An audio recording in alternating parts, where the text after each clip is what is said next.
Good morning. ClassX Radio. Dr. Dan Francis setting in for the Bulldog. Boy, oh boy, oh boy. Talking about pressure. Can Matt Latos put this thing to bed? And was Dusty outcoached yesterday? Who knows? It's easy to quarterback the day after, but boy, it hurt yesterday.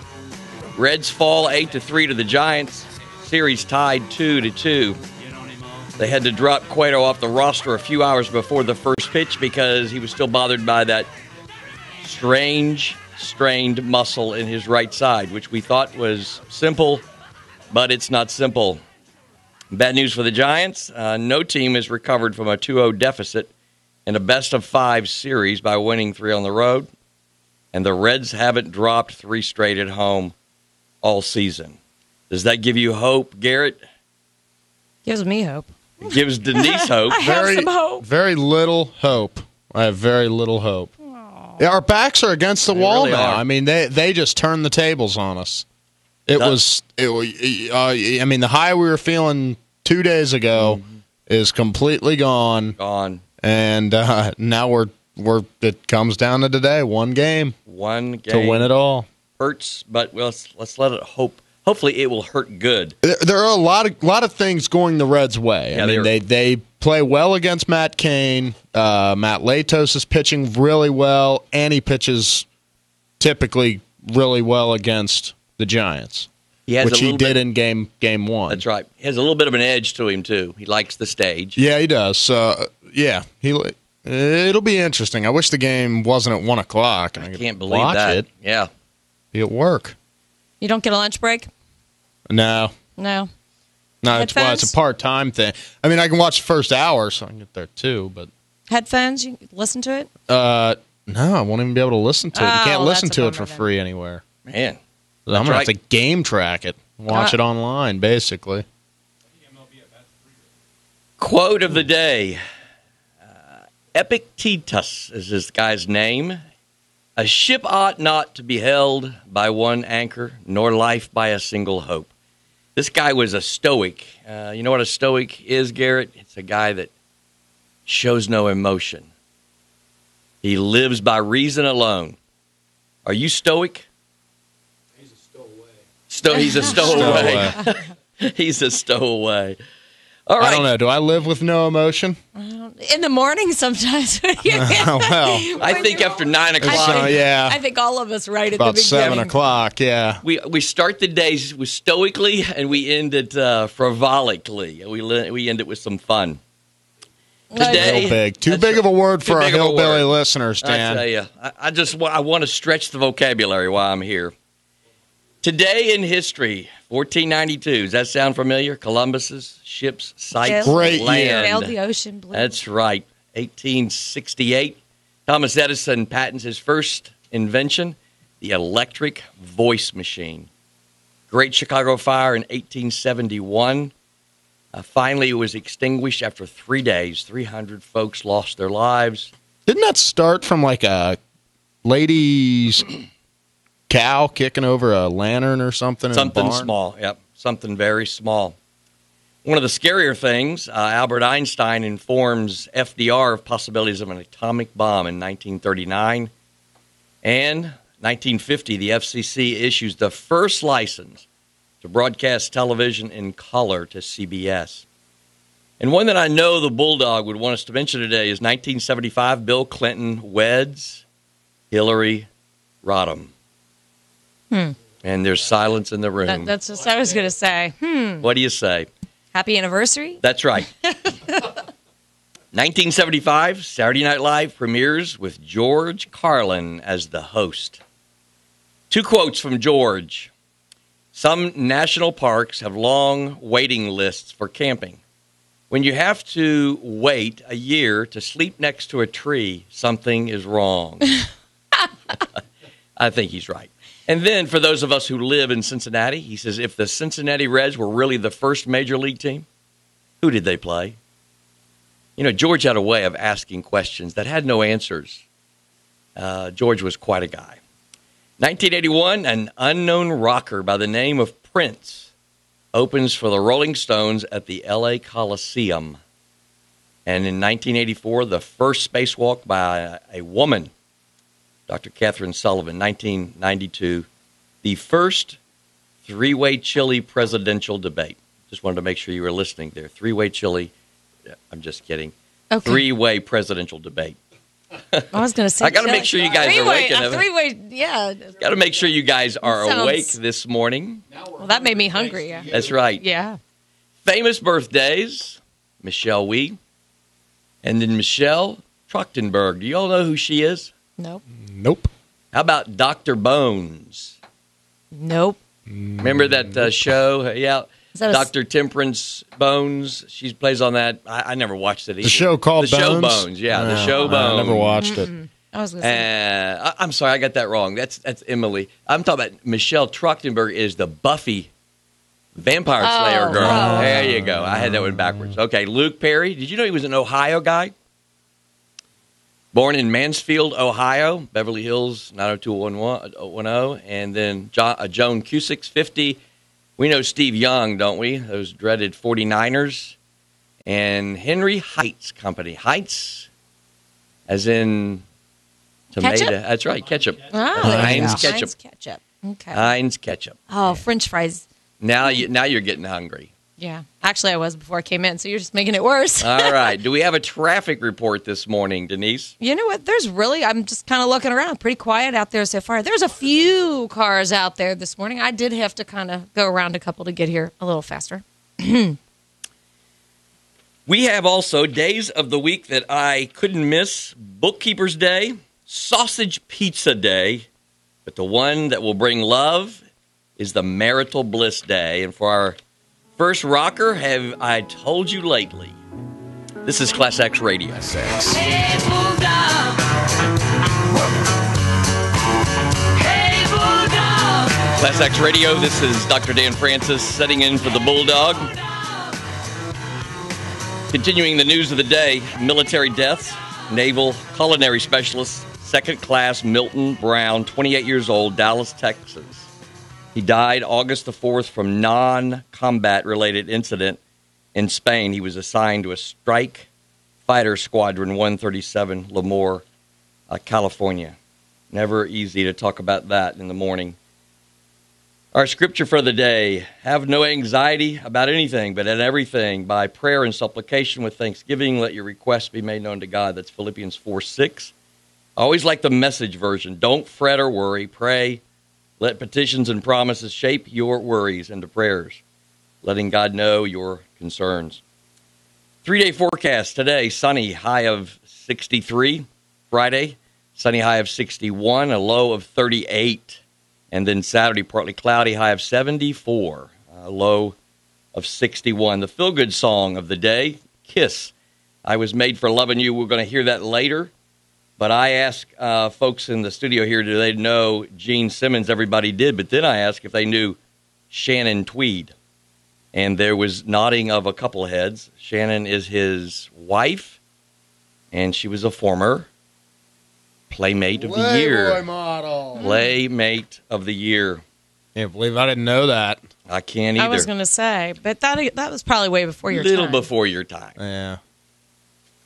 All right, we got some jack wagons, and I don't want to miss these on behalf of the Bulldog. TSA, they made a dying woman remove her bandages, exposing recent surgeries, breaking open an IV bag of saline, and exposing her feeding tubes. As she went through the security, the 34-year-old was going on her final vacation when the event took place. I think we heard that in the news yesterday, but it's worth repeating. That's a jackwagon. You jackwagon? Tariq Shalahi, the man who slipped past the Secret Service and into a state dinner at the White House in 2009, guess what? He's running for governor of Virginia. Jeffrey McMullen, 50-year-old, robbed a Pennsylvania bank for, guess what, $1. He wanted to be sentenced to a nearby federal prison, but he did not indicate why. You think they have good food or something? Wow, he got off cheap then. He only got a buck, and they put him in jail. He gets fed for however long. Yeah. You jackwagon? Craig Lichtner. He became upset and made a scene recording his interaction for the internet when his local McDonald's would not turn off Fox News. You jackwagon! And then Obama defended his debate performance by saying, quote, well, two things. I mean, the debate. I think it's fair to say that I was just too polite because, it's hard to sometimes just keep on saying what you're saying isn't true or something like that. You jackwagon! Let's get on to the Oracles, the Reds. They will finish the job today. I hope. I hope. You've been awarded Oracle status. That wasn't even. I was That's looking for some love, and I didn't find any in the room. Oh, boy. I joined you. I know you did, but there was a strong silence back there. Casino Mongol Steve Wynn said of Obama, I've created about 250,000 direct and indirect jobs, according to the state of Nevada's measurement. If the number's 250,000, that's exactly 250,000 more than the president, who I'll be damned if I want to have him lecture me on the small business and jobs. I'm a job creator. Guys like me are job creators, and we don't like having a bullseye painted on our back. That's Casino Mongol Steve Wynn. You've been awarded Oracle status. Actress Stacey Dash on CNN, she said she chose Romney over Obama because, quote, as a country, this is my choice. This is the man I want to lead my country. It's my right as an American citizen. It's my constitutional right to have my choice to who I want to vote for president. And I chose him not by the color of his skin, but by the content of his character. You've been awarded Oracle status. And one more Oracle. Suffolk University pollster David Paliogos. He said, I think in places like North Carolina, Virginia, and Florida, we've already painted those red. We're not polling any of those states again. We're focusing on the remaining states. Oracle status. You've been awarded Oracle status. Did you know from history, George Herbert Walker Bush is the only president with... Oh, here we go with the presidents again. 4 names. That's easy, okay? 4 names. He's the only one that has 4 names. I bet you all knew that, didn't you? Yeah. We knew it. What was it again? George what? George Herbert Walker. George Herbert Walker. Boosh. 4 names. You remember him. Notes from history. King of keeping it in the family. Nepotism leads the way. Ulysses S. Grant placed his father on the payroll as postmaster. Guess where? Postmaster in Covington, Kentucky. Really? Yeah. Wow. His wife's brother-in-law, James Casey, was appointed collector of customs to the port of New Orleans, and another brother-in-law served as an appraiser of customs in San Francisco. Old cousin Silas Hudson was named a minister to Denmark, and in all, nearly 40 people associated with Grant, including 13 relatives, benefited for what was then called Grantism. Note from history. All right, question of the day. Can you cry underwater? How about that one? Garrett, can you cry underwater? I would think.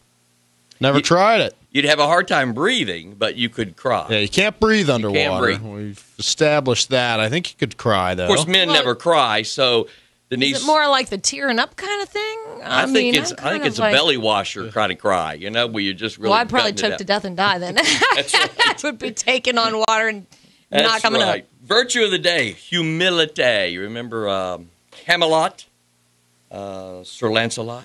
He said, humility. It's a disposition to be humble, a lack of false pride. I looked up old Vince Lombardi, the coach for the Green Bay Packers in the 60s, and a reporter asked him one day what was the team's greatest strength, and he said a team's greatest strength is, in fact, its humility. All right, before we go to the joke for the day, which I have 2, do we have any traffic out there, Denise? You know what? We don't. Actually, I was even looking at Halloween costumes. That's how slow it is. Wow. Nothing going on out there. man. Pay you for. I'm telling you, hit me right in the I'm chest. allowed to jump around. No, really. I mean, there's a broken down car on Montana at Westwood Northern Boulevard. But other than that, now downtown's going to be busy today, especially at lunchtime. Yesterday, I know it was, really busy. So the last few days, hey, you know what? The game's, the one advantage is, at least it's good for business downtown, having another game. Not good I don't for really like it, Be but better to have 4 more. Yeah, much better. Absolutely. We need 4 more, guys. I'm just trying to look at the however many positive more. side of it. Could be either, I guess. Yeah. If the Cardinals, it depends on. Unbelievable. If they lose this, Dan, I'm nervous. I am too. I'm nervous, and Can you imagine how they feel? I mean, the pressure is really on. You know they want it. So can you, I mean, it's, and everybody looking at I ought them. to feel embarrassed. I would too. I'm just frustrated with them because I just feel like we came home with momentum. Yeah. And we just let it slip Got to away. close it out. Got to close it out. Humor of the day. Harry and Martha drank their coffee as they listened to the morning weather. There will be 3 to 5 inches of snow today. You must park your cars on the odd-numbered side of the street. Harry got up from his coffee to move the car. 2 days later, they sit down with their cup of coffee and listen to the weather. There will be 2 to 4 inches of snow today. You must park your cars on the even-numbered side of the street. Harry got up from his coffee to move the car. And 3 days later, they tuned into the weather report. There will be 6 to 8 inches of snow today. You must park your cars on and then the power went off. He looks at Martha. What am I going to do now? Martha said, just leave the car in the garage. Okay. That was the newsletter joke. I've got my own later, but I think it's time for our rock and roller. And how about that one we mentioned? I was made for loving you. This is ClassX Radio. Hey, Bulldog. Hey, Bulldog. ClassX Radio, this is Dr. Dan Francis setting in for the Bulldog. We are lamenting the frustration of having to wait for the Reds to finish this thing out. So let's go to other news. I'm sure that news will continue. Review of the White House schedule, although this is a Wednesday schedule. The president received the presidential daily briefing at 10:45, and 2 o'clock he met with Secretary of State, who got married on this date a few years ago. Signers of the Declaration. You know, the Bulldog would want us to talk about this. Samuel Adams created beer. No, actually, Samuel Adams He has was beer. a talented and agitator propagandist who relied more on his pen than the podium in behind-the-scenes manipulation of men and events. He religiously believed in the righteousness of his political causes, to which he persistently tried to convert others. He failed in business, neglected his family, gained a reputation as an eccentric, and then demonstrated as much indifference to his own welfare as he did solicitous for that of the public. His second cousin, John Adams, more of a statesman, eclipsed him in the Continental Congress, though Samuel signed both the Declaration and the Articles of Confederation. In his later years, the Commonwealth of Massachusetts bestowed upon him the high office of governorship. All right, pop culture news. This is a sad one. If you've watched the TV show Webster, the former Detroit Lions player, Alex Karras, he played Mongo in Blazing Saddles, has died from complications with kidney failure. He was 77. Bruce Willis, the fellow with the... I love Bruce Willis. I do too. The head that looks like the Bulldog. Yeah, there you go. The icon has donated the Soldier Mountain Ski Resort he purchased in 1990 to a non-profit charity group. Wouldn't it be nice He to bought donate? a whole ski That's right. resort? Donated a Soldier Mountain Ski Resort that he had purchased. Must not have been making a whole lot of money, maybe. I think he and Demi bought that together. Robert Pattinson, the actor, rumored to be getting back together with Kristen Stewart, was photographed getting chatty with a rather good-looking girl at the New York bar Saturday night. And some people are just fighters. Andrea Bocelli, the 54-year-old Italian tenor who lost his sight at the age of 12, rollerblades while his wife rides a bicycle to guide him. The Bulldog made note here that needs to be an oracle. Wait a minute. She rides a bike and pulls him behind her. You've been awarded Oracle status. She rides a bike beside him as he rollerblades. Have you all seen this guy before? You can tell he's blind, but he has a voice like an angel. Just an incredible voice. David Letterman, Late Show. He warned Mitt Romney might be dancing with the stars instead of being elected to the White House if he doesn't come to his late night TV show. Bulldog noted that was probably going to be a jackwagon.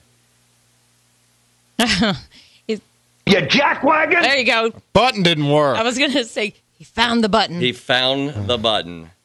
David Letterman's ticking me off recently. He's really getting it going, isn't he? He used to be my top 3 late night hosts, probably even number 1, really.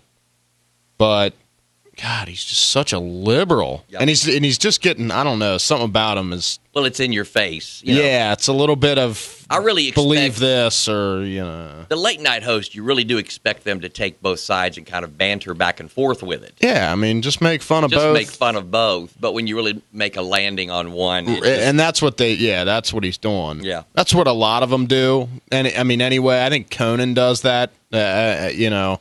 It's kind of like the liberal media, even though they're talk show hosts. But well, Conan is he a fave for you? Because my kids like Conan, and I can't wrap my brain around his humor. I like him, but I liked him more when he was on NBC. Yep, right. I like Fallon a lot. I think Fallon's good, and Kimmel I think are really good. Conan would probably be third. It seems like once the whole thing with the Tonight Show happened, that he seems to be trying too hard. He just feels like he just keeps trying and trying. But I'll still watch Conan if both my kids do. Yeah, yeah, he's pretty good. Yeah, who's your late night go to? Oh, I don't like a late night stuff. Even you but don't Fallon, stay up. I do like Fallon lately. Yeah. I didn't have him around much until recently, and I've seen him do some shows, and then I kind of tuned in because of that. Can we agree that Craig Ferguson is? Are you serious? Absolute favorite. That Craig guy Ferguson. is the worst. I love his show. I got a friend that swears by him too, but So funny. Can't I've been to stand his that show. guy. I've been to Kimmel's show. I've been to Kimmel. Ferguson blows it out of the water. Ferguson is horrible. Hate that guy. Our first controversy of the morning. Well, All right, agree to disagree. Yeah. Bieber is back in the news. Babes. Bless his little heart. Babes. 911 call by an unidentified person led the LAPD to respond to Bieber's home with helicopter assistance after being informed someone was waving a gun near his home.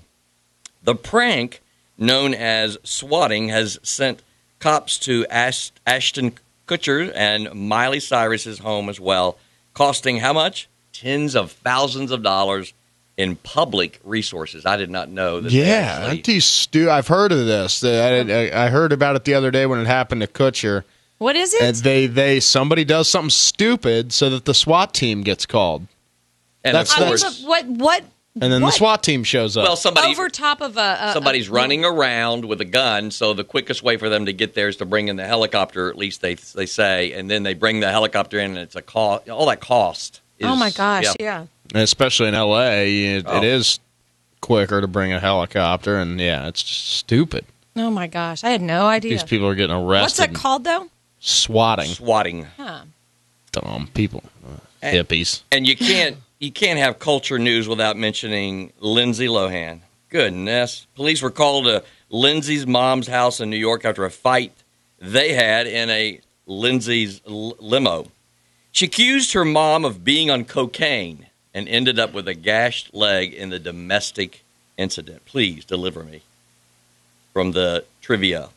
I was just. I mean, come on, Lindsay. Oh, How many chances do you get? And what do you do to get a gashed leg in the back of a limo anyway? I mean, they would have A girl fight.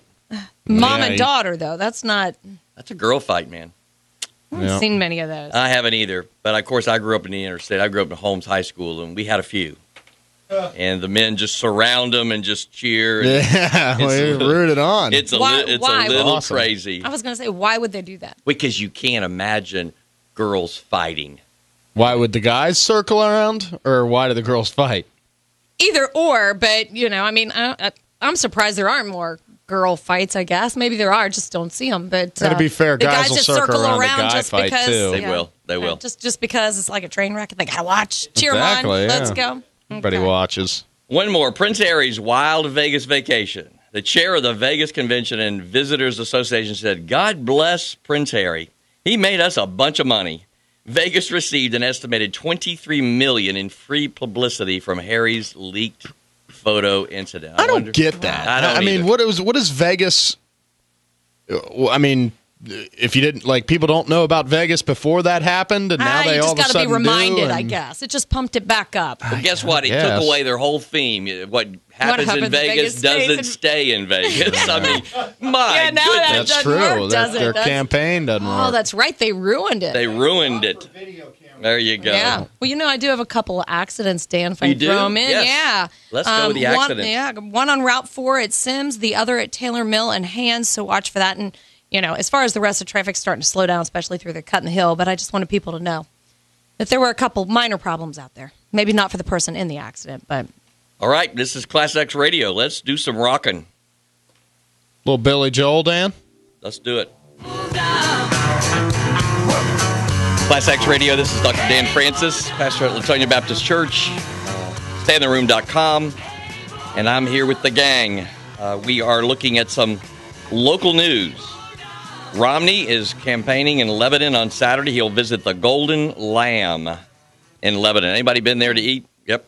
Okay, a couple of us. Been told to go, yeah. Very nice place to eat. The event's open and free to the public, but tickets are required.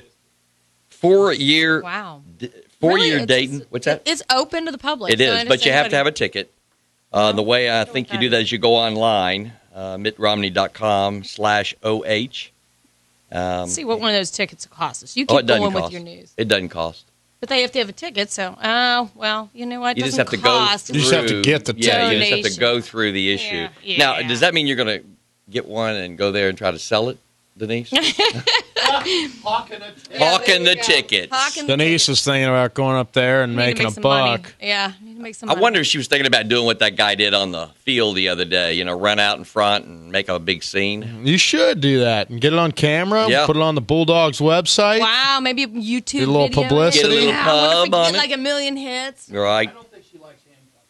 No, she doesn't like handcuffs. You'd be arrested. As far as you know. As far as you know. That's a good qualifier. Whoa. What do you think, Garrett? 4-term Dayton Democratic State Representative Clayton Lucky. Guess what? He's not so lucky. He has been indicted for using $130,000 in campaign funds for personal use, including $40,000 in debit card transactions, $19,000 in ATM withdrawals. $19,000 in withdrawals from your ATM? Wow, must be nice to have that kind of money in the bank. Yikes. Murder suspect held on $500,000 bond in Boone County. Y'all may not have heard of this, but on the other side of the river, 38-year-old David Dooley being held for the murder of Michelle Mockbee at her job at Thermo Fisher Scientific May the 29th. He was a janitor at the Florence Company, and he had 4 previous felon convictions. All right, speaking of the man who disrupted the Reds game, is no stranger to interruptions. WLW is reporting that Reeves Grogan was also arrested in June for interrupting Senator John McCain in the U.S. Senate. He yelled, "Stop Obama, 3,000 babies die every single year, abortion, abortion, the shedding of innocent blood. Thank you, John McCain, abortion is a sin." Oh, so this isn't just one of those jackasses that runs on the field drunk. Nope, he had evidently had a plan. He's got a purpose. Yep. MLB scores, if you've not heard this, Giants 8, Reds 3. Oh, it broke my heart. Yankees 3, Orioles 2. Cardinals, this also broke my heart, 8 zip over the Nationals, and the Athletics 4-3 over the Tigers. Speaking of the Cardinals, just to give you a little bit of Chris Carpenter, one of my least favorite people in the sports world, threw a scoreless ball into the 6th inning. And then this kid, the rookie they brought up, Cosma, who's I think his average in the minors was like 212. Suddenly they bring him up, and he's hitting 300 plus. He delivers a 3-run homer. And wasn't Edwin Jackson, did he pitch for the Cardinals last year? I believe he was the pitcher that pitched for them last year. Anyway, he's with the Nationals now. He gave up 4 consecutive hits in the 2nd, and the game went south. Wednesday was the 80th anniversary of the Washington's only World Series championship, won by the Senators in October of 1924.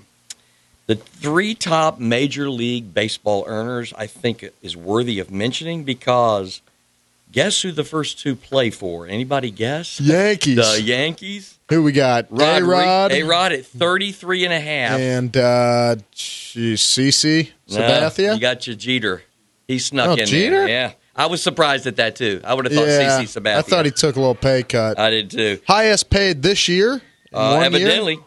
Huh. Top three is Jeter and then Mauer with the Twins at $27 million.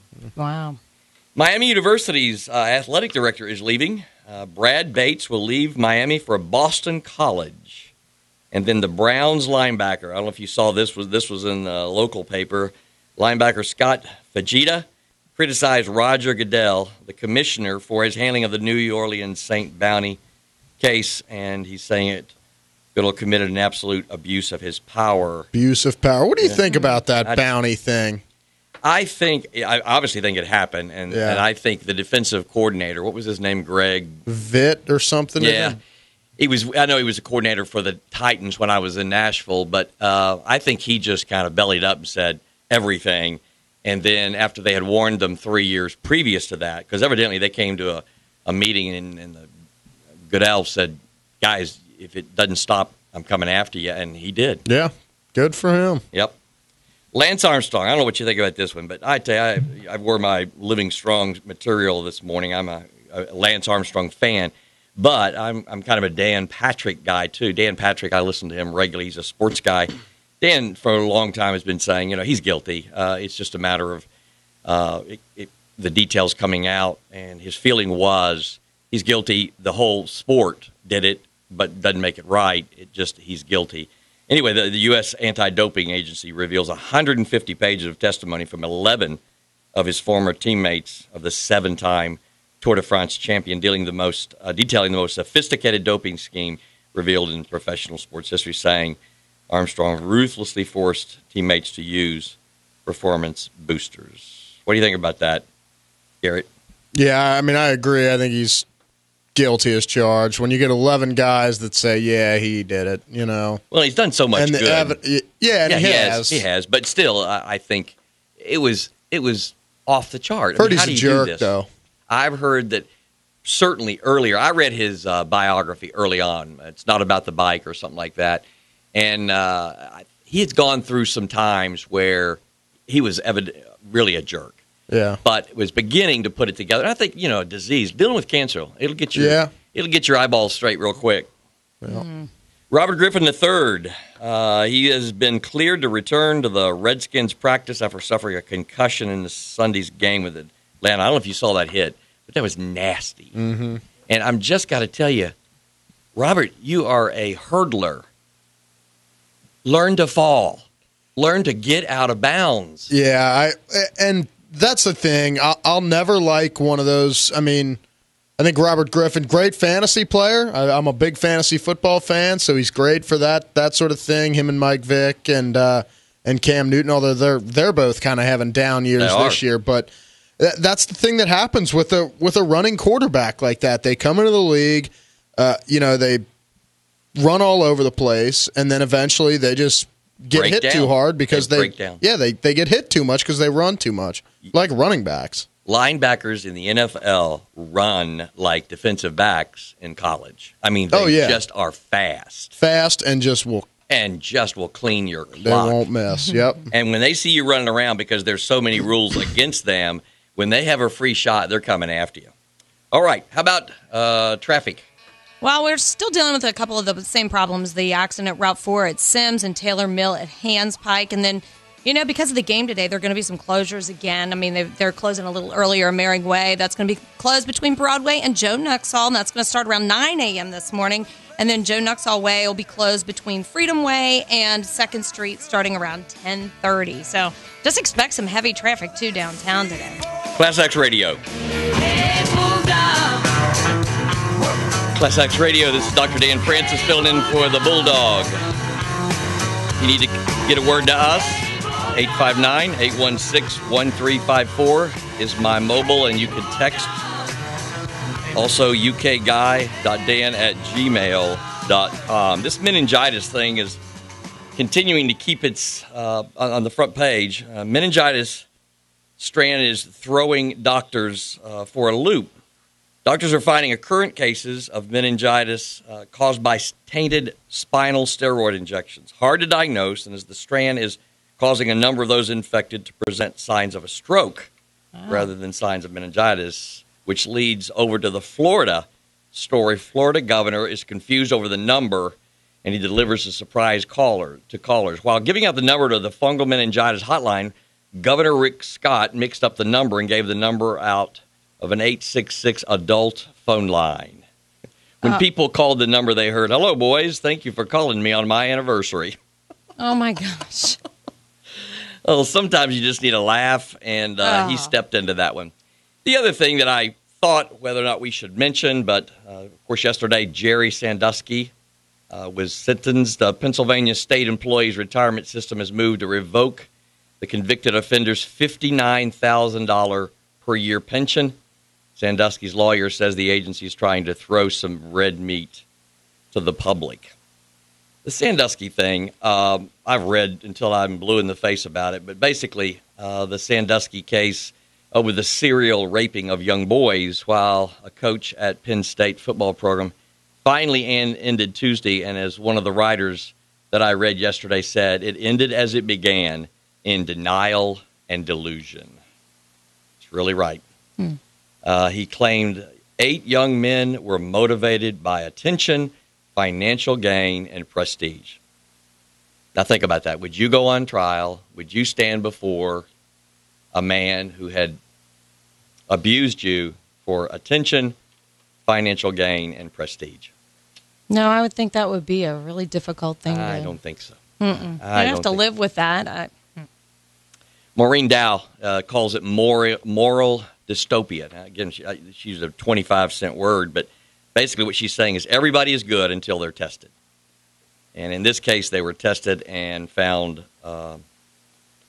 lacking. Story by Cory Booker. Cory is the Newark mayor. On why he was asked why he ignored his security team and made a snap decision to run into a burning house to save his neighbor. He said his parents taught him to feel indebted to all people who had sacrificed for his family. He recoiled in the law school at the idea that there was not always a legal obligation to help the vulnerable. He says we have to fight the dangerous streams in culture, the consumerism, the narcissism, the meism that erode the borders of our moral culture. And then he says something I think is important. We can't put more shallow celebrity before core decency. We have to have a deeper faith in the human spirit. As they say, he who has the heart to help has the right to complain. So you can complain today. You can whine as long as you have the moral character and courage. We talked a lot about, that's right. No, we talked a lot about. I'm going to stay my ass out of that fire. That's right. Stay that out of there. Yeah. Oh, boy. What a way to live your life, right? Stories that just make you pause. There was one, I almost read it yesterday. Neurosurgeon experiences the afterlife. I don't know if you all heard about this, but his book is coming out. It's on Newsweek, the cover this week.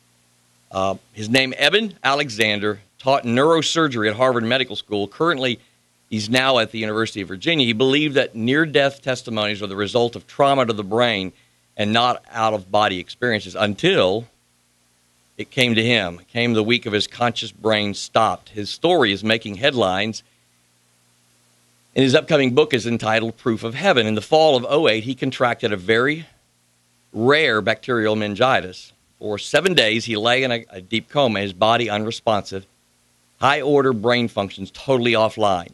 During the days, his conscious brain ceased to function. He was given an escort through the afterlife who communicated to him, "We will show you many things here, but eventually you will go back." He returned with the knowledge that life after death is as real as life before death. His experience cannot be dismissed as wish fulfillment since he had no belief in the afterlife before his coma.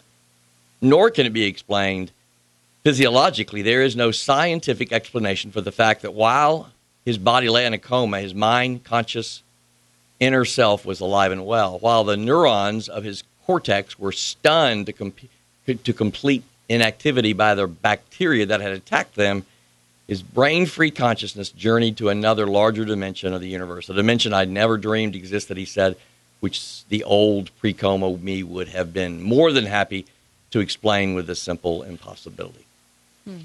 He finally agrees. Today, many believe that the living spiritual truths of religion have lost their power and that science, not faith, is the road to truth. Before my experience, I strongly suspected that this was the case. But now, I understand that such a view is far too simple. The plain fact is that the materialistic picture of brain and the body as the producers rather than the vehicles of human consciousness is doomed. In its place, a new view of mind and body will emerge, and the fact is emerging already.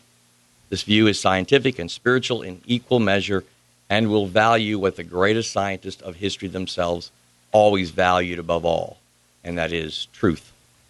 So, heavy subject for the day. How about afterlife? Y'all believe in an afterlife? Again, I want to, Right. And I would love for something like that to happen to me, where you just go from not believing, wanting to believe, but Right. not really. Mm-hmm.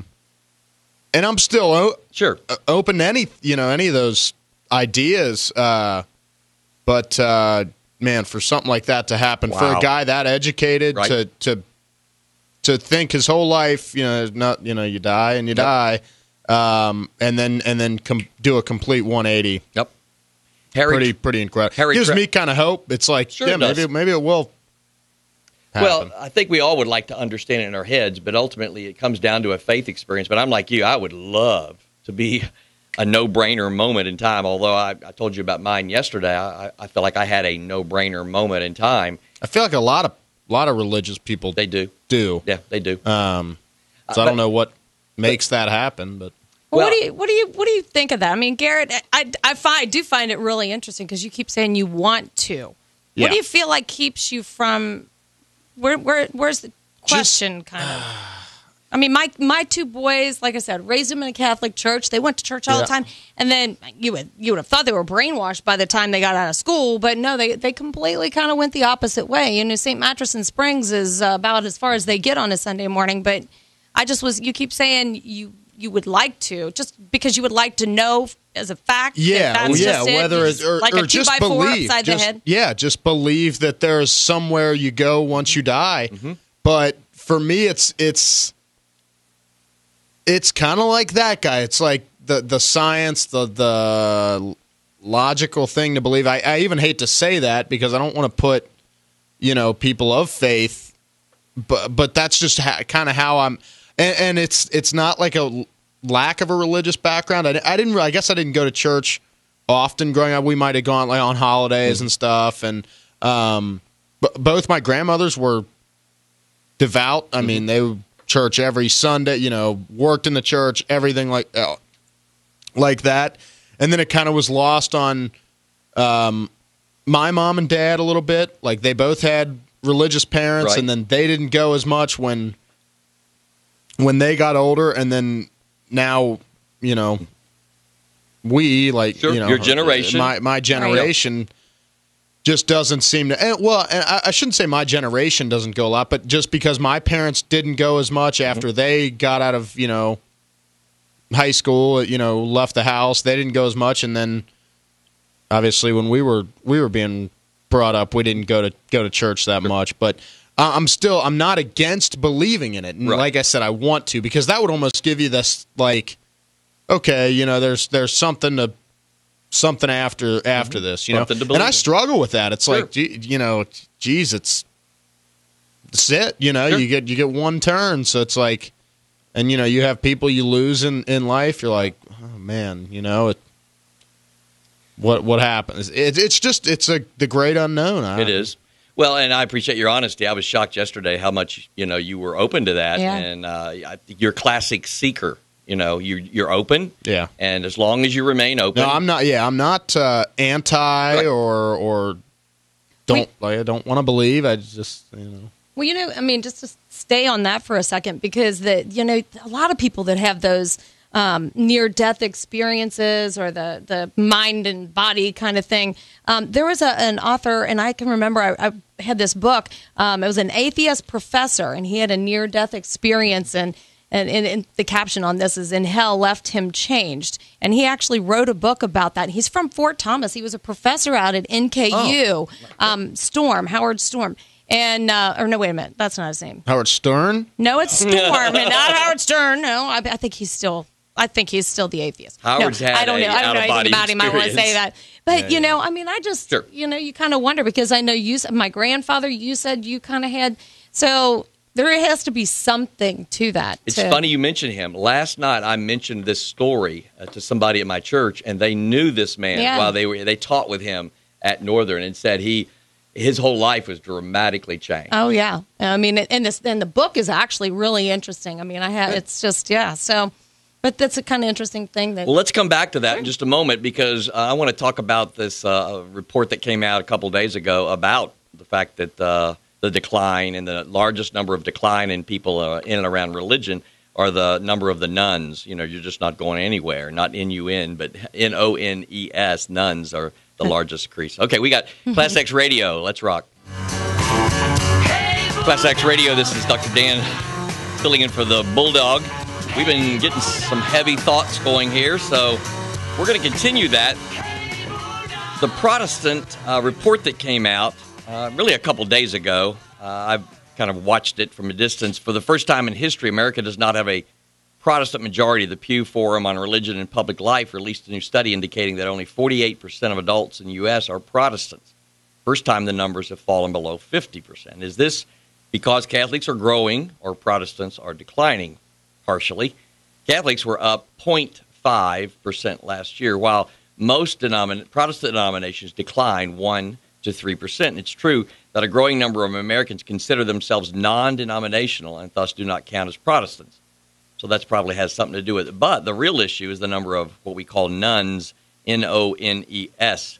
Those who say they have no religious commitment of any kind, their numbers have risen from 15% to 20% in the last 5 years, and they constitute the fastest growing religious demographic in America. Two factors to explain this growth, at least from my friend Jim Dennison.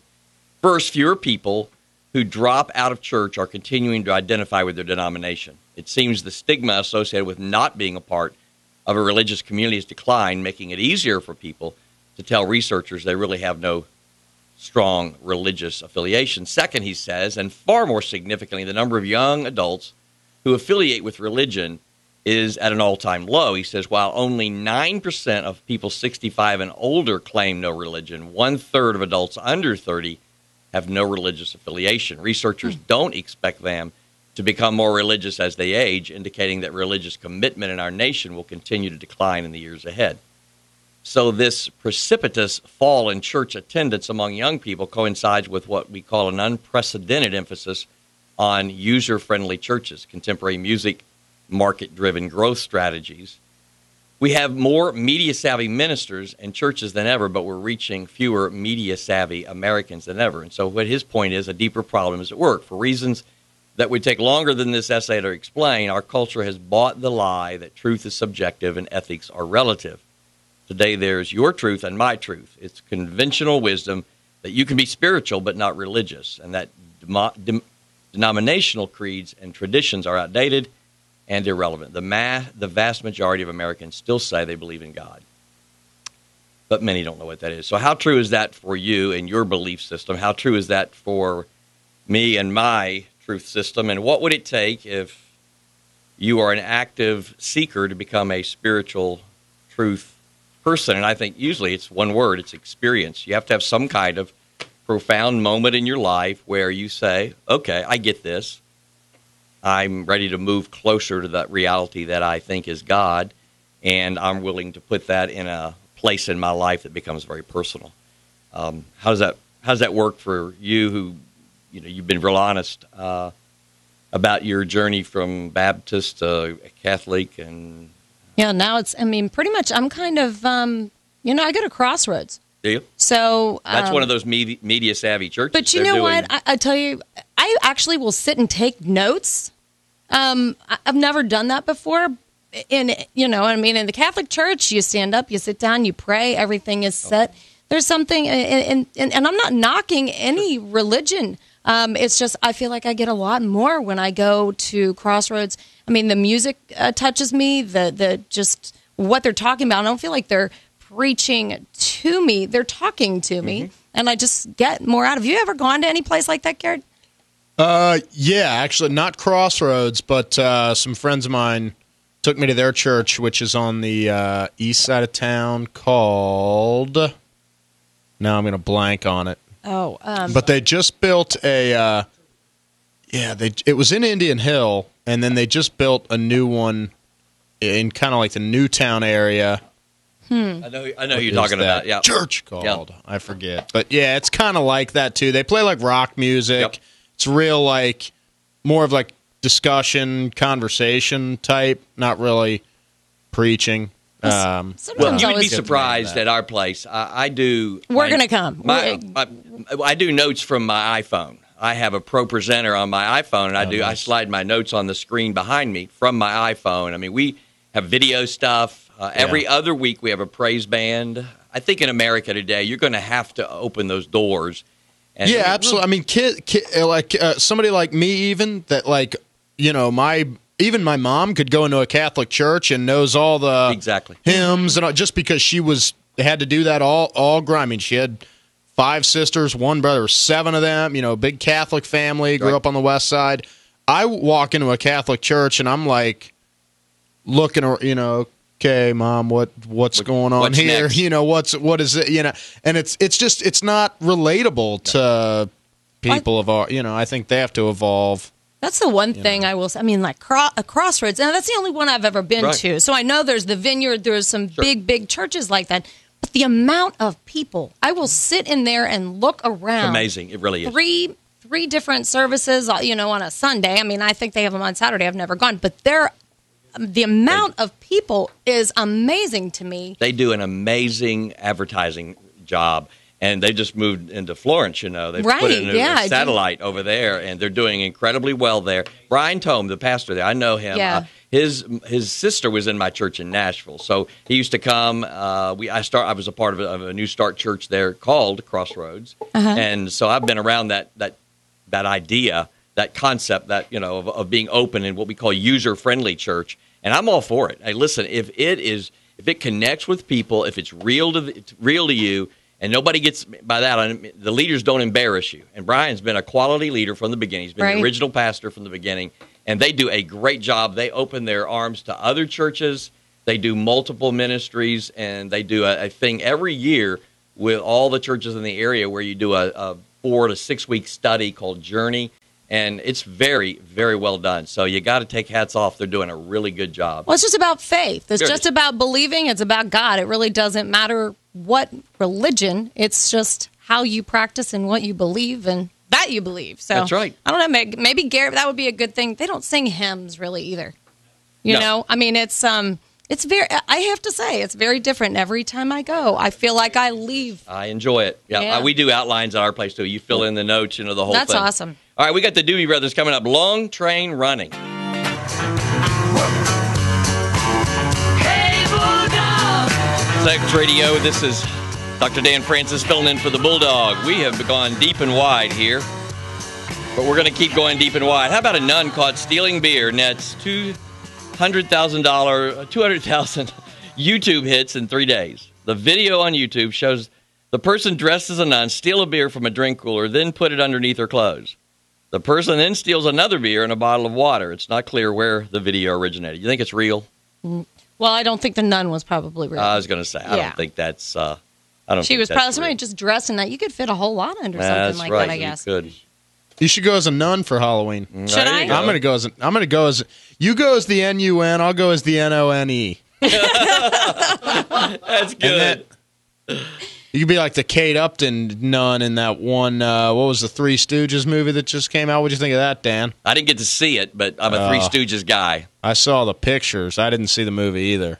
Kate Upton is I know who she is. Yes, Dan Patrick likes. Yeah. I was going to say, Garrett liked it, too. I liked it. Nun in the morning, huh? Oh, I get it. That's good. We need a little humor here. When Grandma goes to court, we need a good lawyer joke. So here it is. Lawyers should never ask a Mississippi grandma a question if they aren't prepared for the answer. Now, in this particular true story, there is a Mrs. Jones in this. I thought it was appropriate for the Bulldog. In a trial, a southern small-town prosecuting attorney called his first witness. a grandmother, elderly woman, to the stand. He approached her and asked, "Mrs. Jones, do you know me?" She responded, "Why, yes, I do know you, Mr. Williams. I have known you since you were a boy, and frankly, you've been a big disappointment to me. You lie, you cheat on your wife, and you manipulate people, and you talk about them behind their backs. You think you're a big shot when you haven't the brains to realize you'll never amount to anything more than a 2-bit paper pusher. Yes, I know you." The lawyer was stunned. Not knowing what else to do, he pointed across the room and asked, "Mrs. Jones, do you know the defense attorney?" She again replied, "Why, yes, I do. I've known Mr. Bradley since he was a youngster.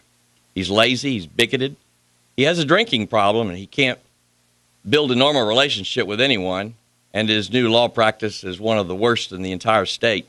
Not to mention, he cheated on his wife with 3 different women. One of them was your wife. Yes, I know him." Oh, my gosh. The defense attorney nearly died. The judge immediately asked both counselors to approach the bench in a very quiet voice, and he said, "If either of you idiots ask her if she knows me, I'll send you to the electric chair." Oh, my gosh.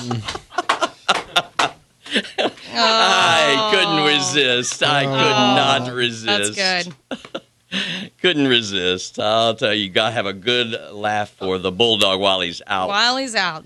While he's out and gone. So the nun story and the lawyer story. One story that was on the back row of news stories was this holy war supposedly between Donald Trump and Liberty University. Liberty University is a very fundamentalist Baptist school, independent Baptist school, and Donald Trump spoke, and it said that it may not be what Jesus would do, but billionaire developer and reality TV star Donald Trump counseled students Monday at the Falwell. You remember Jerry Falwell, that's his university.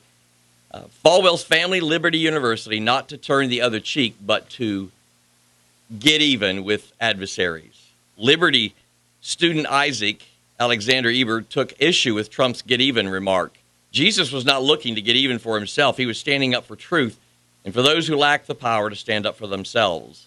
The Christian life requires that we shed the broken definition of justice that the darkness in the world peddles. I guess my question is, did you ever think that Donald Trump would be speaking at a religious school, and then if he did, that he would just kind of turn the tables and put it back in their faces? I still can't believe it. I mean, that they would ask him, I guess, to come, first of all, that he would come, and that then while he was there, he would really agitate them. Yeah, instead of being a little bit more respectful. Right. I mean, it was one of those, I can't believe this really happened. The other story that I pulled off was one of those what I call ROI stories, return on investment. I don't know if you're aware that these little nuns have been going around kind of protesting against protesting on behalf of the America's poor.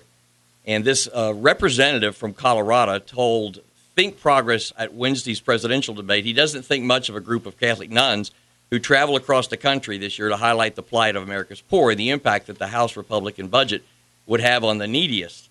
Tipton said the nuns wanted to try to divide the country. He went on to say they lacked understanding on how to pay for the government programs. Conversation went something like this. Keys, what did you think about the nuns who are going out and brainstorming around the country campaigning against the Ryan budget? Tipton, I think one of the important things we often get people that want to try and divide. No one, Democrat or Republican, wants to hurt anybody. Do you think they're being divisive? I think pointing to this without the understanding, apparently, that we've got to be able to pay for those programs. So how we best deliver those in the most efficient way? I guess my question is, what do you gain by this? What's the return on investment for him? Take on the budget issues, but why don't we leave the nuns out? If Tipton believes the nuns are being divisive by bringing attention to how the poor would fare under Ryan's budget, he would also take issue with the United States Conference of Catholic Bishops, who in April called the GOP's House cuts unjustified and wrong.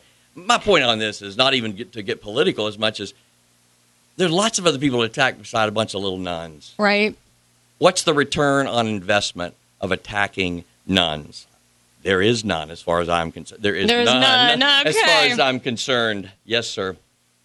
All right, we're going to have some. How about a traffic You report? know what? We do have some issues out there. There's several accidents out on the roadway. One of those, Westwood Northern Boulevard, just east of Boudinot, so you need to watch for that. They're still working on cleaning the one up on Route 4 at Sims, Auburn at Southern Avenue, 3rd at Broadway downtown, Rybold at Hayes, Clifton at Spring Grove, and then there's a broken down car on Columbia Parkway east of Torrance. So if you're heading inbound, that could slow you down. I know there's some schools that are off today. I know my daughter's off today and tomorrow, so kind of expect traffic to be a little lighter. You still have some heavy traffic, especially southbound 71. It's pretty much bumper to bumper from Fields Erdelon down to Ronald Reagan, coming in across the Combs Hale Bridge, and also northbound 7175 from Buttermilk on into downtown. ClassX Radio. Hey, Bulldog. Hey, Bulldog. ClassX Radio, this is Dr. Dan Francis, Antonia Baptist Church, stayintheroom.com. If you want to text us a word, we would gladly receive it, 859-816-1354. We've been talking deep thoughts, and we got one from our friend Chuck Holbrook. We were talking faith and seeking God and all that stuff, and he says, if it's working for you, more power to you. If it's not, hopefully we have the humility to ask for help. Be it a person, place, thing. There's some kind of power out there. God's big enough, he doesn't need a label. Excellent. Very nice thought. The underboss The chiming underboss in. is jumping in. He's watching over us while the Bulldog is gone. Each day that we've been doing this, I do a practical promptings. We had a lot of fun yesterday. We actually took a test and everything. But the one today comes from what successful people do the first hour of their day. This particular article comes from Fast Company. I really am one of those time management guys. So I found the article intriguing. It says, many successful people schedule themselves a kind of grown-up room every day, grown-up homeroom every day. The first hour of the workday gets a bit different for Craig Newmark of Craigslist, David Karp of Tumblr, motivational speaker Tony Robbins, and Brian Tracy, as they tell about what makes a difference. The first thing they say is don't check your email for the first hour. How about that? If you need to make sure the most important messages from select people come through, there's this new app. I just started using it a week ago. It's called Wayfind. And you feed in there like the 5 people that you want to be able to get to you no matter what.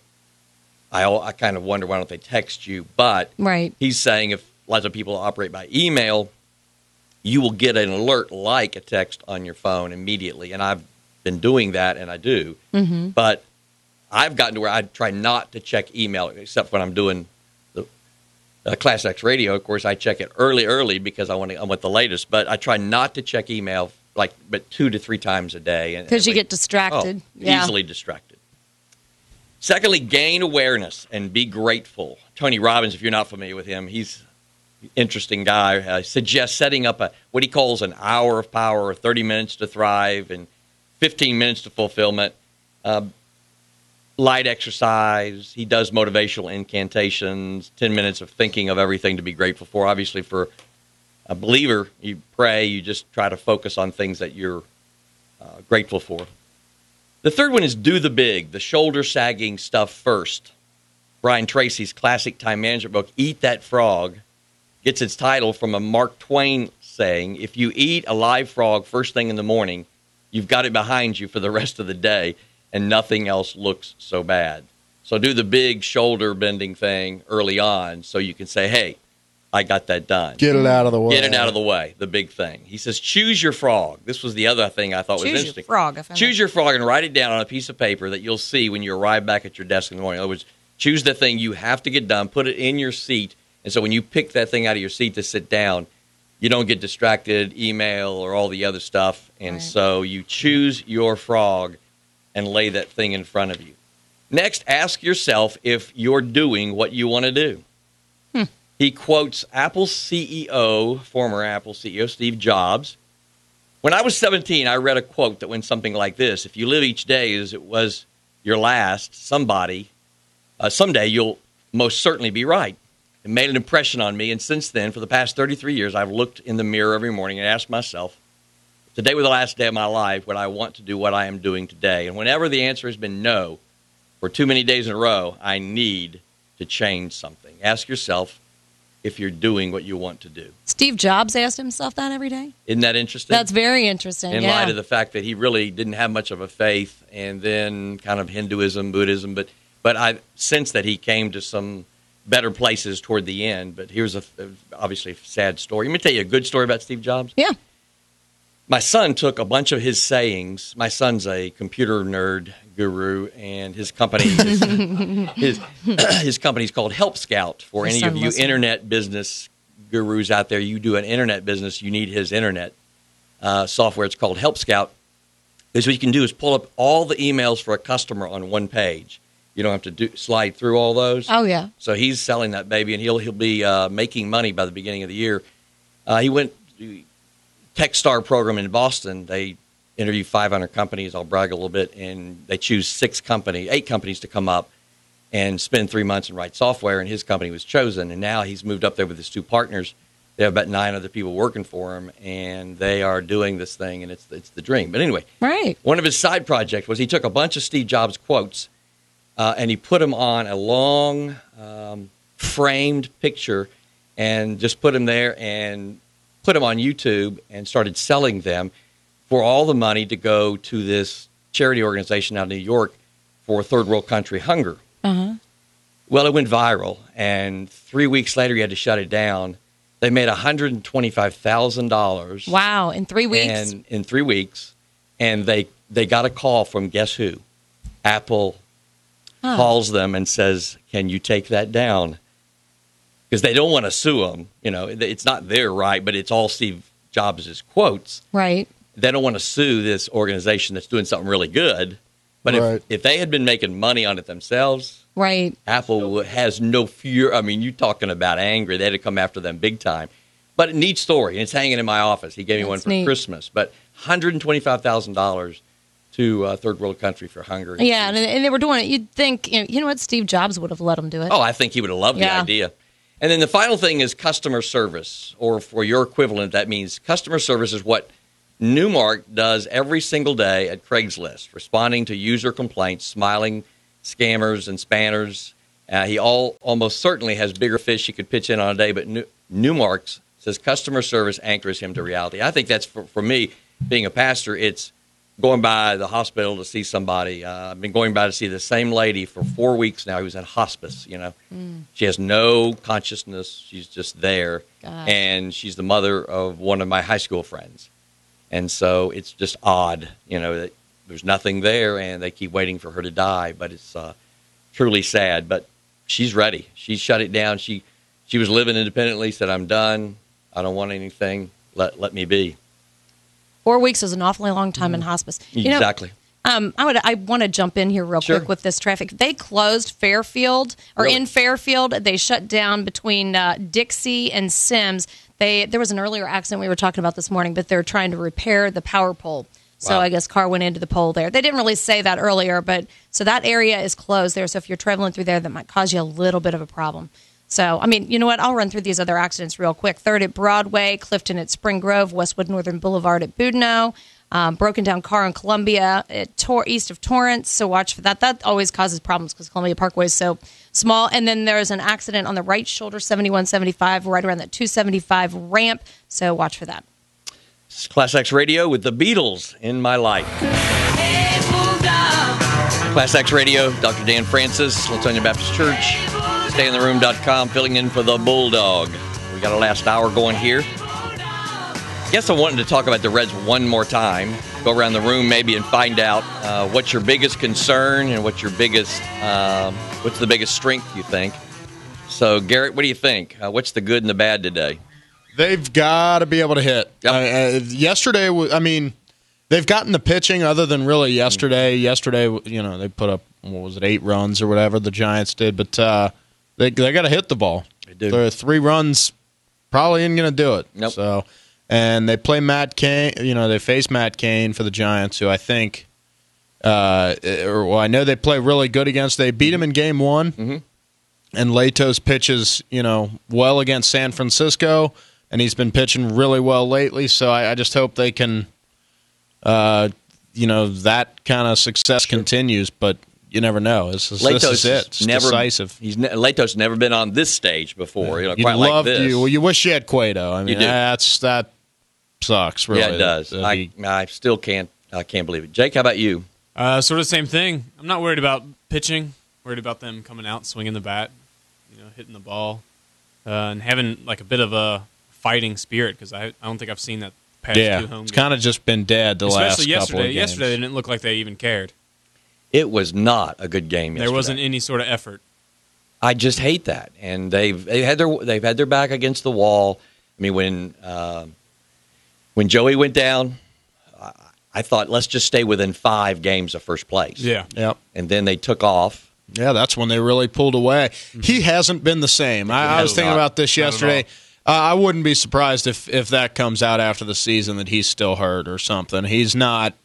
He's definitely not 100%. No RBIs this whole series. He's walked a bunch of like 3 or 4 times in the 4 games, but so he's getting on base a little bit. But what was it? I don't think he had 1 extra base hit, not 1 RBI this whole series. I think he went 3 for 2 yesterday, but both of those hits were 2-out singles. Yep. Nobody on. And they were placement hits. He does that really well. He can put the ball just about where he wants to. Yeah. Before, he was a line drive hitter, and you're not seeing... He would hit the gaps. I mean, before he got hurt, he was on pace to break the Major League Baseball record for doubles in a season. Right. And then it just after his power. You haven't seen the power since he's been back. That's the thing. That's why drive. I think he might be something still bothering him. Maybe I don't know. You drive. You penetrate with the ball with your legs. And he just is not turning on the ball. But what a classy guy! I'm just concerned about the hitting. I'm concerned about Latos on the big stage. I'm not concerned about Kane because we've played well against him. But we're going to have the crowd in our backyard here. We've got to just bring this baby home. Hadn't helped so far. Hadn't helped. Really disappointing. I think Latos, like you said earlier, I think he relishes this kind of chance, and he wants the ball when it's all on the line. I feel like with him. So, and that's what you want. You want the guy to have that sort of. He's a no fear guy, man. Yeah. He just comes at you. He's got the. Then he's on 3 days rest though too, and he's never done that in his career. So I think he's on 4 now. Isn't he? 4, yeah, right? I guess he's got 4. Pitched Saturday. He only pitched 4.5 innings. He only pitched 4.5. Yeah, I don't think that's an issue, but it is a little bit out of routine. Yep. So you hope that doesn't affect him. But then that's when Kane pitched too. So right. They're both like that. And he seems like the kind of guy that won't affect him very much. He'll come out and be ready, I feel like. So I have a family that live in San Diego, and then when we got him traded to us, one of them said to me, "Oh, he's a psycho guy." Probably said you can have him. Yeah, he's a psycho guy. And since then, they've observed it got kind of a different guy here. He has really the second half of the season, the last 8 games, he's 7-1. So he's played unbelievably well. He has no fear whatsoever. He will go after you. Yeah. The only thing I have a concern with is what Hannigan mentioned, and that is he can get a little overhyped sometimes. He gets a little psyched. That could be an issue today. I was going to say he does seem like if it starts to go wrong, I could see it imploding on. I mean, just kind of blowing up in his face. But we haven't seen that out of him. He's pitched so well that really he hasn't had to face anything like that. So I think the first inning really is huge. You get through that first inning, and you might be all right. Yep. So we'll see. Games at 1:00? 1:07. Yep. I can't wait personally, and I'm really revved up that they'll pull this thing off. We'll get on down the road. How about traffic, Denise? Well, I got to steal the microphone back here. You guys were talking sports there on me. Right now, you know what? We're dealing with some fog around the tri-states. Still a couple of those accidents out there. Let me pop those up. In Fairfield, I should say. There's an accident there on Route 4 at Sims. That area is closed. They're trying to repair a power pole that was down due to an accident. 7175, an accident in Erlanger, and that traffic is still heavy. From northbound as you're heading into downtown from Buttermilk, still looking at about a 25-minute delay. You got the sun in your eyes, but we're not going to complain about that. At least it'll be a nice day.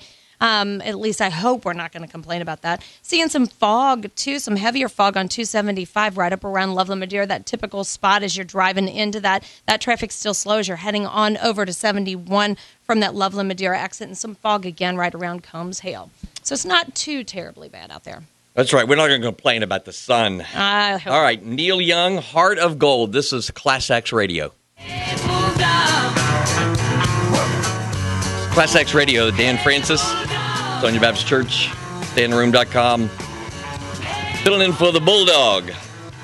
One of the sections I often talk about are practical ponderings. I'm a lifelong learner guy. I'm constantly trying to learn things. With the debate going on tonight, the vice president, I pulled a piece last week talking about the importance of debates, because the debate taught us a lot of things. And these were the things. Let me run by these. The debates taught us that the camera is always on you. It doesn't leave. The camera is always on. It taught us that preparation is absolutely vital. It taught us that energy is essential. You've got to have energy.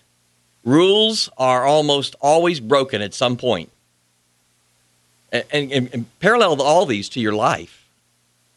Life's always on. Preparation's vital. Energy is essential. Rules are almost always broken at some point. And this is an age of instantaneous communication and viral opinion. So what does this mean? Several things. It means be careful about your nonverbal behavior. Even when you're not saying something, sometimes your body is saying something. So it's something about staying in the moment. Stay focused, stay into the moment. Frequently express interest, even if it's fake. Be physically and emotionally fit. How important is that? And then manage the messages you need to send. And I think if we look back on the debates, those issues were certainly the issues that caused people to understand who they felt like won and lost. We haven't talked a lot about politics stuff, but my feeling about the political process is of grave concern in that it's more related to the election problems. I think there are two election problems right now. One of them is the money that's going into the elections, and the other one is the whole truth issue. Let me speak to the money issue first. Joe Nocera, columnist for the New York Times, longtime guy, he says, I lived for a few years in Washington right around the time that the Congress, aroused by the Watergate scandal, was reforming the country's campaign finance laws. It instituted a system for presidential elections that combined small contributions from individuals, $1,000 or less, public financing from the taxpayers, and a cap on how much the candidate could spend. In the Ford-Carter year of 1976, the two candidates were allowed to spend, can you pause here for dramatic effect, around $35 million each. Fast forward 36 years to last weekend's news that Obama campaign had raised $181 million in just 1 month. 4 years ago, Obama became the first presidential candidate since campaign reform was instituted to opt out of public financing for the general election. He raised $750 million. John McCain, who accepted public financing, was only able to directly spend $84 million, so he was allotted under the system. The Republican Party raised millions more, we know that, but the election season, this election season, Mitt Romney and President Obama will end up spending, hold your breath, more than $1 billion each. And that doesn't even account for what's truly different about this election, the rise of the super PACs, the 501c4s, which is essentially a form of campaign money laundering, allowing wealthy people to contribute millions towards supposedly independent spending on campaign advertising, polling, or other expensive campaign goodies. You'll know the names on each sides of the aisle. There's Karl Rove on one side, and there's Rahm Emanuel on the other. But one guy I read about, Jim Bopp, a lawyer from Terre Haute, Indiana, has devoted his life to help free the nation of what he calls campaign spending limits. And he was the one that I suspect took this trial, the Citizens United case, to the Supreme Court, where they now say that their limits on political spending are a violation of the First Amendment. And Bopp says if there were more spending on campaigns, voter would be more educated about the candidates. And this is where I come in to ask the staff here what they think, because does campaign spending on help get the word out better, and does it help the people to remain more independent in terms of their choice? I, for one, believe that we grow dead to the commercials. Oh, I do too. I mean, my brain shuts down after a certain point. Well, and sometimes they're just so negative. Now, I know they said that Obama spent, $2 million or something like that in advertising starting back in August, something along those lines, and Romney hasn't spent that. But you know what? Romney might be holding off right till the very end when it really counts, and then you just bombard everybody. This last month or so, it kind of be a tactic. It sticks in your head, and it depends on the type of advertising. But, when you think about it, if you spend it, it's kind of like sending a wedding invitation. You kind of put it to the side, and you kind of forget about it. Or you walk away from it. You kind of become immune. So you kind of, depends on if they change it up and make it exciting and make you want to listen. Sure. But, I kind of want to see if Romney pulls it out and starts really slamming everything. I also wonder how many folks are still looking to decide their minds. Yeah. I just can't believe the amount of money that's being spent. It's just frightening to me. Well, you know what? In any type of election year, any kind of election year, the money that goes out. I guess it's what kind of helps the economy in a way when you think about it. But, it's just unbelievable that they had that kind of money to spend. The other issue that I have concern about is the whole issue of the truth. And I'm not going to hit on candidates and truth and all that, but there's this new word being thrown around, popularism. And it talks about, within the world of music, popularism is used to describe music when it gets adapted to an understanding and the taste of the majority. In other words, we have popularism in the room today because we generally agree that the songs that we're playing are nice songs. And so we agree to that. There's this feeling among those of us who study the world, society, that there's been two shifts in the world. One of them is generational and one of them is technological. And the technological shift is that we have so much technology. We're sitting here in Twitter and FacePage and blogs, all of those things. We are bombarded with those. And the technological edge of this election is that what we see are these boardrooms of politicians who get in, who listen to all the Twitters and the tweets and the, all this, and who try to make a response based upon where the wind is blowing as opposed to what they really, really believe. And so what you find out is people, and I'm all for you changing your opinion or shaping it a little differently. But when you're just doing it because the wind is blowing and that the technology tells you to change it so quickly, it's frightening to me. The generational shift is one that I think is best described by an article I read in the New York Times about the difference between the first George Bush and the second. It says, as a generational shift, we've gone from the greatest generation that believed in saving and investing in the future to a baby boomer generation, my generation, that believes in borrowing and spending for today. Just contrast George W. Bush and his father, George H.W. Bush. The father volunteered for World War II immediately after Pearl Harbor, was steeled as a leader during the Cold War, a serious time when politicians couldn't just follow polls. And as a president, he raised taxes when fiscal prudence called for it. His baby boomer son avoided the draft, became the first president in U.S. history to cut taxes in the middle of not just one war, but two. When you have technologies that promote quick, short-term responses and judgment, when you have a generation that has grown used to short-term gratification, but you have problems with solutions that require long, hard journeys, like today's global credit crisis or job shortage or the need to rebuild Arab countries from the ground up, you have a real mismatch and college and leadership challenge. Virtually all leaders today have to ask the people to share burdens, not just benefits, and to both study harder and work smarter to keep up. That requires extraordinary leadership that has to start with telling people the truth. So those are my two concerns. As we head into the last days of this election, those are my two concerns. Don't you just wish we all had a heart of gold?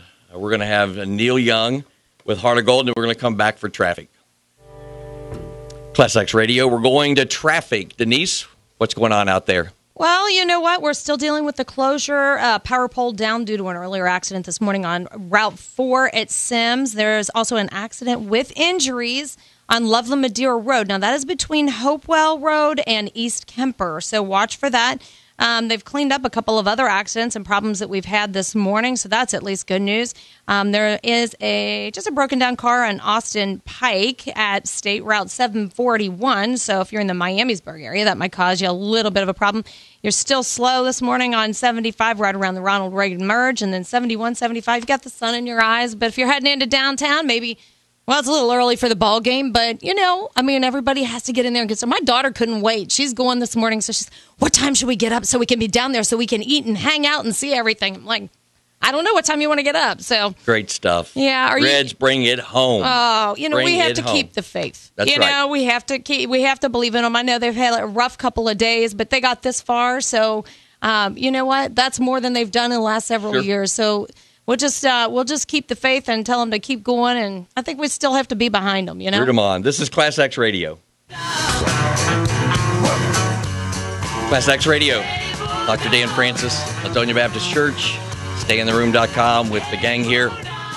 While the Bulldog is out, we've been talking about all sorts of things. One of my favorite sports guys is Dan Patrick. At the end of the show every day, they always ask the questions, what did you learn today? And I really got the gang here on the edge here because I've asked them to answer that question for us today. What did you learn today? Garrett, you want to go first? I learned the Reds need a victory, Dan, in the worst kind of way. And you know what I learned? I learned that I'm allowed to say on air, Bochy out-coached Dusty yesterday, and my question for the world is, will this cost Dusty his job if they don't pull this out? I don't think so because they're back in the playoffs, but his contract's up, so he's got another I think they'll give him a couple more years. I do, too. You don't think Spires, he did pretty well. I know I mentioned that He's before. never been a head coach, has he? Well, but somebody has to start somewhere. Yep. What difference does it make? Well, but he also inherited what? Right. He inherited. Yeah, you get a good and it's not like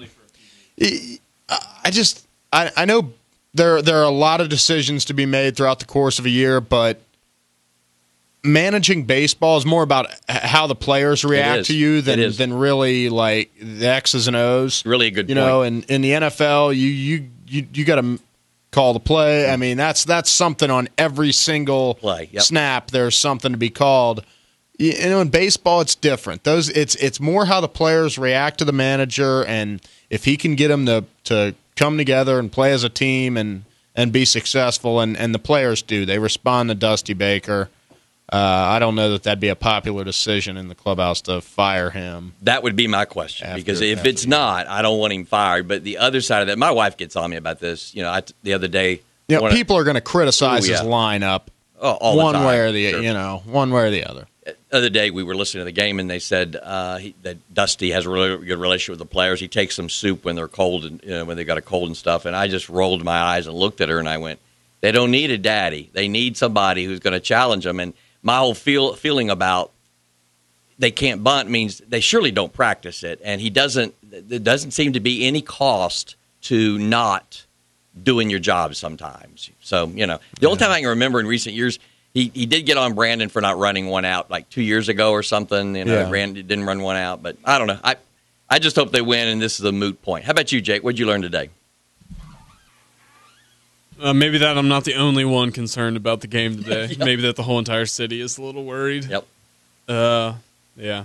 I think after it's a hot topic they came home with all this momentum and just rocking I think they just kind of felt like they had it in the bag. They did. They were just kind of, I think they took it too nonchalantly and got a great pitching performance from Homer. So, yeah. All right, Denise, what did you learn today? Shame. I learned, for one, that you guys need to have a little more faith. Now, come on. These guys, would you guys do that? Would you guys get too cocky and not win? These guys want to win it. They've got something to prove to this city. They want this city to be proud of them. I was watching them last night. I'm not scolding you guys, but I'm just saying. And I don't follow them. I don't sit there and watch all the games. I'm not a big sports fanatic, but I know that nobody is going to give it up and just say, they came back. They were fired up. Maybe they're tired. Maybe they're jet lagged, but still, you have to know they're giving it 110% out there. They're trying. They want to do this. They need to do it for us. They love the excitement. I mean, how many times have you gone to a Reds game and nobody's there? This thing is full. These guys are loving that you guys are wanting to watch them and that you guys are rooting them on. So I say we need to keep rooting them on. Now, that's just the fans will be there. They'll be there. Right. But they got to do it on the field. But what you just heard was the distinction between a man and a woman. Yeah. Because the men want results, bottom line. Right. And the ladies talking about, they're trying hard. Good effort. They're trying hard. No, I'm just saying they're not giving it up. Cost us the World Series, but at least you tried hard. It's not good enough, Denise. They're getting paid billions of dollars. How far did they make it last year or the year before? How close have they come? Last year, not at all. Last year, not at all. 2 years ago, they got swept out of the playoffs. So at least this year. This year, you're at least thinking at least 5 games, right? So you got that, but I think anything short of, after the way this season went, anything short of at least an NLCS appearance is a loss. I mean, but my I think question is, they won it, right? They won it. Oh yeah, everybody won. So does San Francisco. But the Reds won it. We won it. We're all rooting them on. And I'm just saying, you know what? It's not over till the fat lady sings. So I mean, until today. I mean, I don't know. I'm not going to the game. But I agree. I mean, they definitely want to win. It's just the last 2 days didn't look.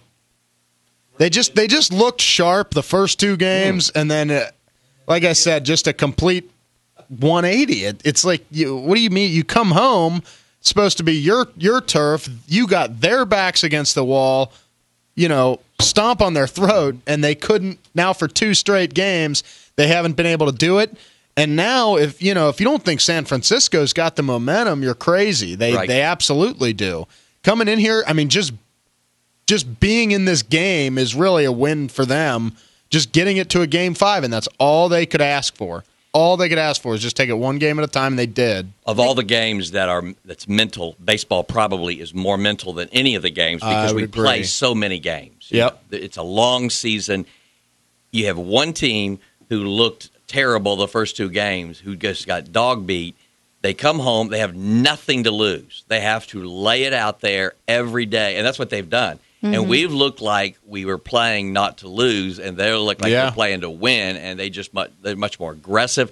It's in the brain. I mean, it's in what you're thinking, feeling, and then you got to get out there and play it on the field. And today, there's nobody going to be cheering any more for them than me. I'll tell you what, the veterans have to step up because I mean, Joey Votto, if you want to be one of the best players in the game, you can't. No doubt. You said he's been getting on base, a couple singles or whatever yesterday, but no RBIs. No RBI. Just you got to do it in big strikeout yesterday in the 4th inning, I think it was. And guess what? You can tell from the look on Joey's face. They even had a picture in the morning paper. He was ticked. I mean, Joey. The biggest change I've noticed about, I don't know how many people have noticed this, but wasn't it last year that he got kicked out of 2 or 3 games? Or was that 2 years ago? Yeah, I think it was last year. He used to be a hot, and today I've never seen him. He hadn't gotten kicked out all year, but he really has ramped that down. But when he gets focused, you notice when he gets in the batting, he looks up, and there's this kind of like focused moment where he brings his eyes down. And why is it that these guys on the bench can't look at an absolute professional? How many of the guys choke up when they have 2 strikes? I only know 2 guys. Roland Votto's one of them. And Votto. Yeah. Those are the 2 guys. Guys, it's about base contact then. Drew Stubbs, put the bat on the ball. You will get so many more hits. Right. And Joey, the thing with Votto, too, is I think he almost chokes up a little bit in just a regular. He does, I think. Just a little bit of room down below his just hand. in a regular count. It's bat control. And then once he gets 2 strikes, it'll even be more. Yeah, but he's got great bat control. He's just great. Well, anyway, we're going to root him on. Traffic report, Denise? You know what I do? I have a couple of accidents. One accident on Ronald Reagan and that's eastbound at Blue Ash, or Kenwood Road, right in that area. So watch for that. That could cause some big delays. And also an accident in northbound 71 just south of Ronald Reagan. So in that area, it sounds like it could even be in like the backup in that area. So that's it for right now, at least on the interstates. I learned we had one fan that in my mind, I'm gone to Carolina. Chuck Holbrook, the underboss, is always listening. ClassX Radio. Dr. Dan Francis in for the Bulldog. We have a feel-good song of the day every day. Now we're going to have a feel-good story. I like to end with these each day. My friend Stephen Mansfield writes a really good feel-good story entitled Not the Worst of Times. It was an August day so miserably hot that the biblical scenes of judgment plagued me. All Elizabeth wanted was an ice cream cone. She did not whine, but she did mention it was such longing that no father could have resisted her. She was as cute then as she is beautiful and brilliant now. What I remember almost every day of my life is that what she did after she finally had the sweet miracle in her hand and promptly dumped it on the dirty sidewalk. She stared wordlessly at the tragic mess, gripped by an 8-year-old sense of cosmic injustice. Then, tiny hand to forehead, and with the weariness of the ages in her voice, she declared, "This is the worst day in history." It was the despair of a child deprived. It was dispelled by a double scoop of chocolate and sugar cone. Dispelling the type of despair that has attached itself to our generation will not nearly be as easy. We hear the voice of this despair almost every day when some cable news expert confidently claims that we live in the worst of times, or that our economic sufferings approach those of the Great Depression or some other similar nonsense. Such complaints are offerings on the altar of self-pity, and it refrains in the overwrought mourning of the historically uninformed. Yes, I'm being harsh. This kind of vanity disgusts me, particularly when it's mine. John Updike once wrote, "History buries most men, but then exaggerates the height of those left standing." In the same way, our fashionable self-centeredness diminishes the hardships of other generations and exaggerates our own. It makes me resentful, small, and unfruitful. I asked a man who insisted that ours is the worst of all ages when he would have preferred to live if given his choice. He said 1918 was a great time, just as the First World War ended and the Roaring '20s began. It was a year with some appeal, but it was also the year that nearly a quarter of the world's population was infected with influenza, and as many as 50 million died. A woman who told me she hated being alive at an age like ours said she would rather have lived in the wonderful Middle Ages. She had seen too many movies. The average lifespan then was only 30 years old. A single plague killed 75 million human beings. The fact is, there has never been a golden age. There has never been an age of hardship and misery. Pain and struggle is simply a part of the human condition. Not everywhere and not all the time, but certainly somewhere on the earth at any given moment. To expect to be immune from the adversities common to all men is a cowardly brand of pride. It gets worse. What many people living today see as an astonishing hardship is really just inconvenience. We think ourselves cursed because things aren't easy, because the devices that allow us to live with ease sometimes fail us, or because the price of our magical electronic world rises a bit. We should admit what is true. We live as kings compared to any other age. We also should be grateful. We should be generous. We should live simply, not out of fear, but because it is good for the soul and leaves us more to give. We also own a sense of duty. We talk a lot about calling and destiny these days. Sometimes the needs around us are the call that we get. Life is sometimes hard. It always has been. A life willingly surrendered to despair is harder still. Rejoice. God yet rules, and there is much to do. This is Dr. Dan, setting in for the Bulldog on ClassX Radio. And yes, there is much to do. So do today like it's your last day. Do it gratefully, generously, simply, and dutifully. Every dog has its day. I know today's going to be yours. This is ClassX Radio. Go Reds.